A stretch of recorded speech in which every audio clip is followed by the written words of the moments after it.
A fellow I work with found out that I service audio equipment and such, and he was wondering if I would be able to take a look at this receiver of his. What this is a Pioneer SX-205 from 1997. He said they were one night just kind of partying, cranking it up loud, and it just got quiet all of a sudden. And you had to turn it up real loud to hear just a little bit of audio. Well, I thought that was very strange because I also own one of these SX-205s by Pioneer, and I have played the dog crap out of that receiver at very high volumes, and I've never had a bit of trouble with it. So it kind of threw up a red flag immediately that, you know, why would he have trouble with this receiver? You know, if it might be anything, you know, it might have a blown channel or anything like that. So I asked him, I said, does it come on? He's like, yeah, it comes on, it clicks. I said, well, that's good. If it clicks, it comes out of protection. That means you don't have a blown channel. So we'll look for some swelled or bad capacitors or something like that. Well, he gave it to me today. I brought it home. It's very dirty. It needs cleaned up.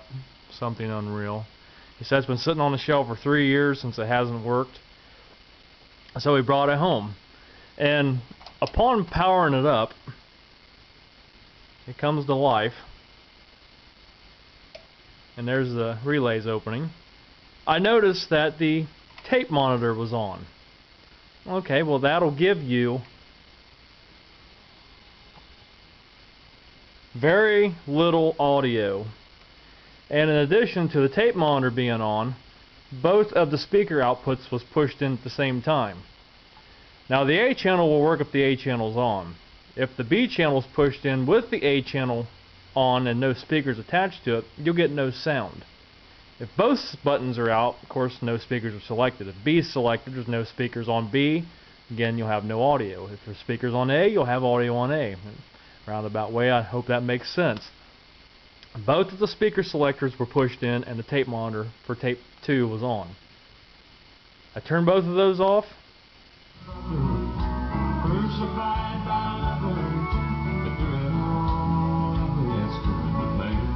There is nothing wrong with this receiver. It plays beautifully. So he had both of his audio channels turned on and the tape monitor at the same time, because what that tape monitor does, it cuts it and lets you monitor a tape deck or a CD player or whatever's on there. And with that selected, you get just a little bit of audio.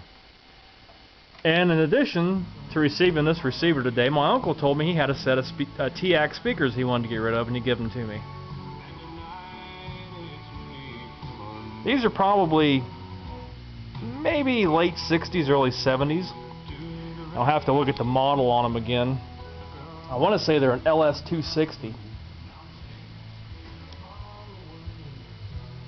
Yes, they're an LS-260 Teac, made in Japan, 3-way speaker system, 20 watts max. They aren't very high powered. I think all they have is a single 10-inch driver, and then your mid and your tweets. They sound good. They're a nice looking speaker. They're really rough, but they're...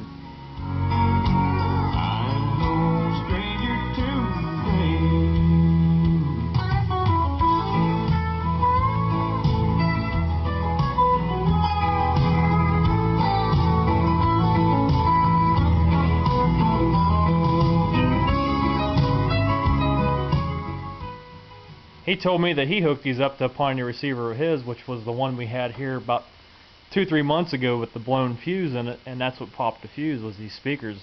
And I have a sneaking hunch that he probably shorted the positive negative speaker terminals when he was hooking these speakers up, because they don't have screw jacks on this one.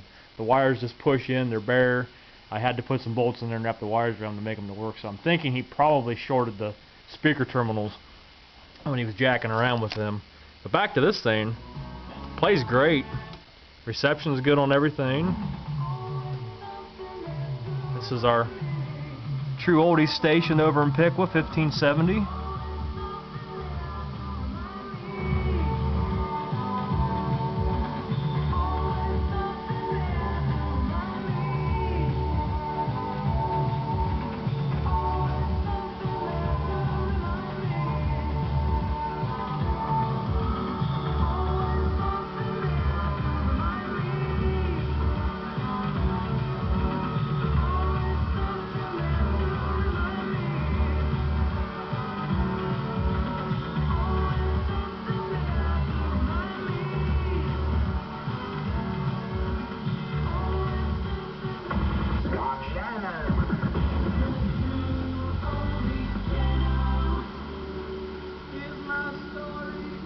Wish I could get the 98.1 version of that. It comes in so much clearer. It's still in mono, but it broadcasts in stereo according to the radio in the truck.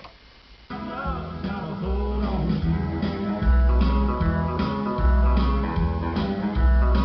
them speakers sound good.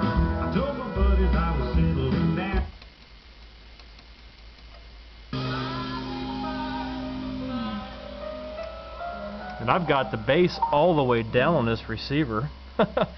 Trebles at middle. 92.9. We play anything. If it wasn't for commercials, when would anyone go to the bathroom? Catch random music right. Dial 8404.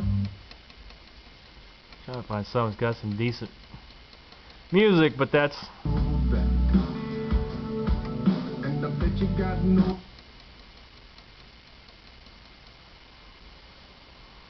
nothing.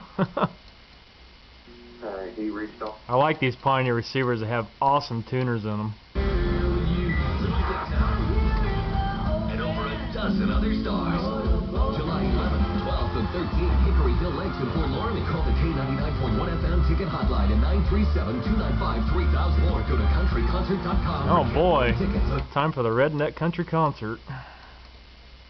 Drunken bash in the country. Got nothing wrong with that. When people, a lot of people go up there and have fun. A lot of people go up there and wind up in jail before it's over with.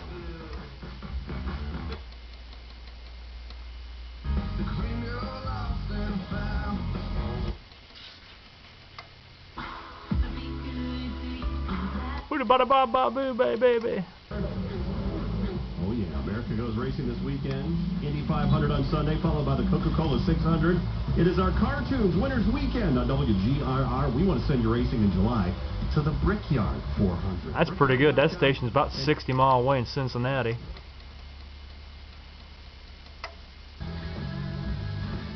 And our Dayton legend, WTUE.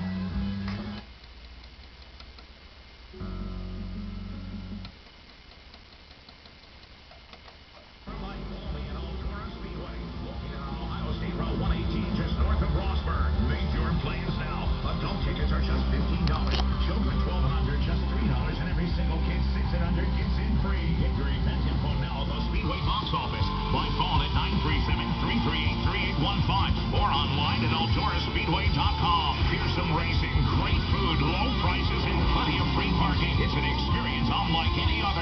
Late model sprint cars, modified stock cars. It's the Johnny Appleseed Classic by Miller Lite. 7:30 this Sunday night. Only at Tony Stewart's Eldora Speedway.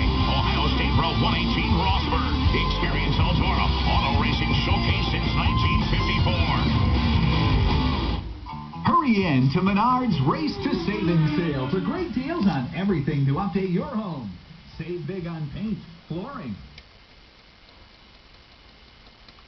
The interior and This little receiver works pretty good. The one I have, to tune it in like for my Sirius at 91.9, this one does it appropriately.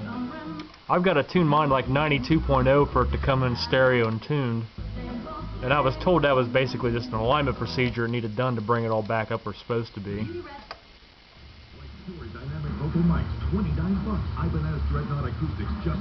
So I hope you enjoyed this look at a 1997 Pioneer SX-205 in for repair that didn't need repair. Tuner, tape deck, phono input, CD input, laser disc, DVD, tapes. Oh, this thing does a little bit of everything. But it did not need service. It's just fine. It's just going to need a bath. So, guys, thanks for watching.